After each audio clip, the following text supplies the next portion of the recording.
السلام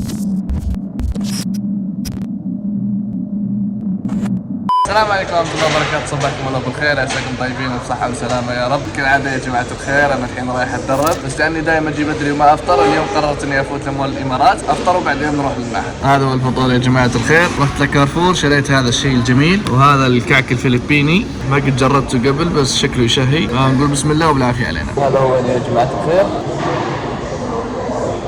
إنه كرواسون بس فلبيني.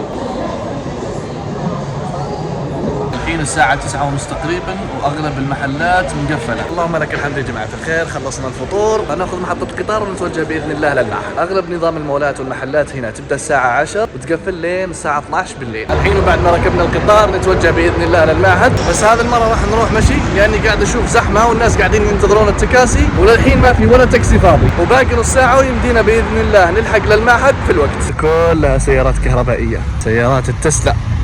هذه هنا يا جماعة الخير شكلها ورشة تعديل سيارات، عينكم على الموتورات هنا ما شاء الله تبارك الله. كذا نكون خلصنا يا جماعة الخير التدريب وخلصنا 5 ساعات المطلوبة منا، وعندنا بعد اليوم تدريب ليلي وبكرة بإذن الله الامتحان.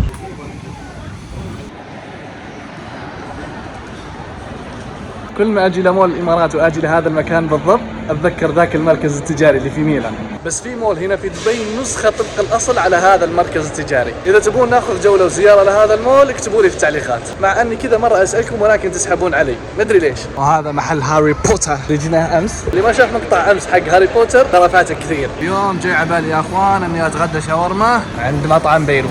طلبنا الشاورما يا جماعة الخير ونيجي هنا نريح. هذا جهاز انتظار، يعطونك مثلا جهاز زي كذا، يوم انه يجهز الطلب يرن عليك الجهاز وتروح تاخذ الطلب حقك. هذا اخر يوم باذن الله راح نتغدى فيه برا، لان قد كثرنا مصاريف برا هذا الايام. ترى عندي كل شيء موجود في البيت، بس لاني ما يمديني اني اروح ارجع للبيت واجهز الغداء وفي نفس الوقت اني امنتج الفلوج، فبضطر اني هذا الوقت اللي قاعد انتظر فيه اجلس اتغدى فيه واصل. وللمعلوميه يا جماعه الخير، اسعار المطاعم برا مو رخيصه في دبي. زي هذه هنا 2 شاورما 1 بيبسي ب 41 درهم. هذا السعر يمديك انك تشتري كيلو لحم، ويمديك بعد انك تشتري 2 كيلو صدر دجاج، يمديك انك تسوي كل شيء بالبيت. فنصيحه لاي شخص يبي هنا يستقر في الامارات او في دبي خصوصا، لازم ينتبه على مصاريف الاكل اللي يصرفها برا.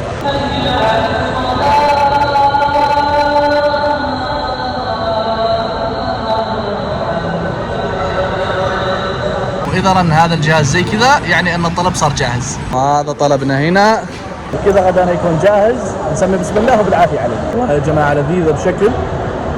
قال باك هذا اللي طلبتها هنا تجي بخبز اللبناني، وهذا هنا بخبز اسمه خبز التنور او شيء زي كذا، فنجرب هذه بعد نشوف ايش الفرق. احس ان الخبز التنور افضل، ما ادري ليش صراحه. لا كذا نكون خلصنا، شكرا مطعم بيروت.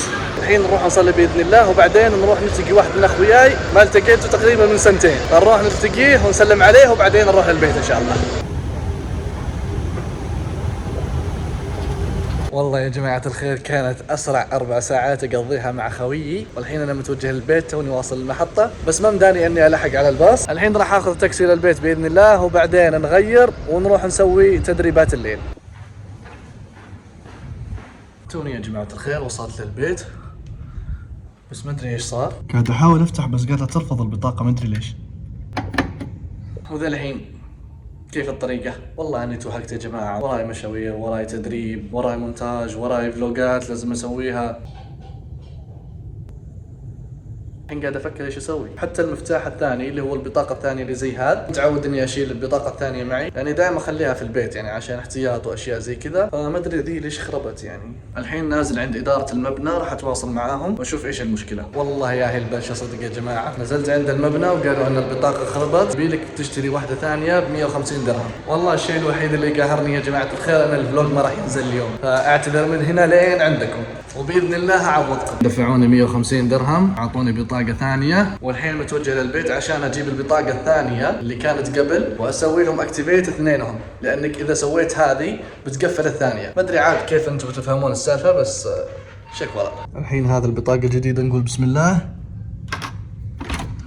الحين بعد ما رجعت للبيت وافتكينا من الحوسه اللي صارت لنا، ما يمدي الوقت عشان امنتج، باقي نص ساعه ويجي الباص، فراح نغير على السريع ونودي البطاقه الثانيه عشان يشبكوها بنفس السيستم، بعدها نتوجه للمعهد نسوي التدريب الليلي. حق على الباص باقي له تقريبا 20 دقيقه، فنقول باذن الله يمدي.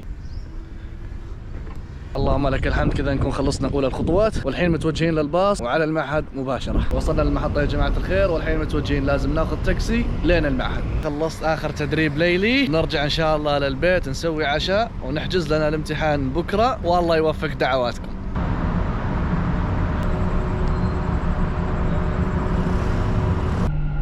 الحين باقي ساعة يا جماعة الخير لين يوصل الباص، فقلت خليني استغل الوقت واجي هنا اصور لكم مدينة المعارض، او كما يسمى اللي دائما اقولها اكسبو سيتي.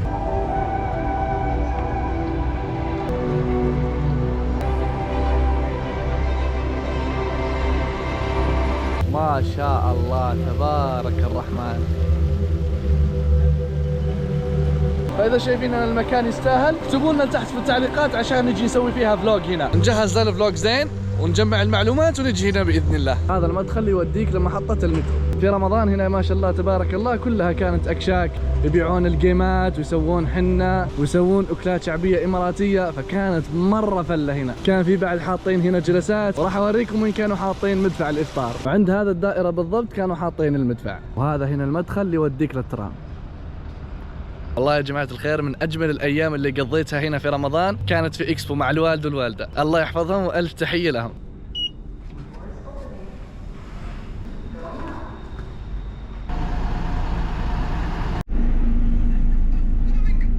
والحين باقي أمتار بس ونوصل للبيت، نسوي لنا شيء خفيف على العشاء، والصراحة فيني نوم، أبغى أنام. شهر كامل ما قد صلحوه، نقعد ندف لين آخر السنة. هلا بالزين، هلا والله. عشاء اليوم يا جماعة الخير عشاء خفيف ولذيذ وصحي بإذن الله. أول شيء قطعت الفراولة هنا، بعدين جيب التوت الأزرق، حبة موز، وشريت هذا الزبادي اللي جربناه المرة اللي راحت. وهذا هو عشاء اليوم، عشاء خفيف لذيذ صحي، نسمي بسم الله وبالعافية علينا. إلى هنا وصلنا لنهاية الفلوج، يعطيكم ألف عافية على المشاهدة، أشوفكم في فلوج بكرة إن شاء الله. تحياتي لكم جميعا في أمان الله، السلام عليكم ورحمة الله وبركاته. في قلبك سلام. متجر هاري بوتر. تخيلوا يا جماعة الخير هذا المحل فيه جميع الأشياء اللي تخص هاري بوتر، لأن في ريحة بسويه زي كذا عشان ما أطير.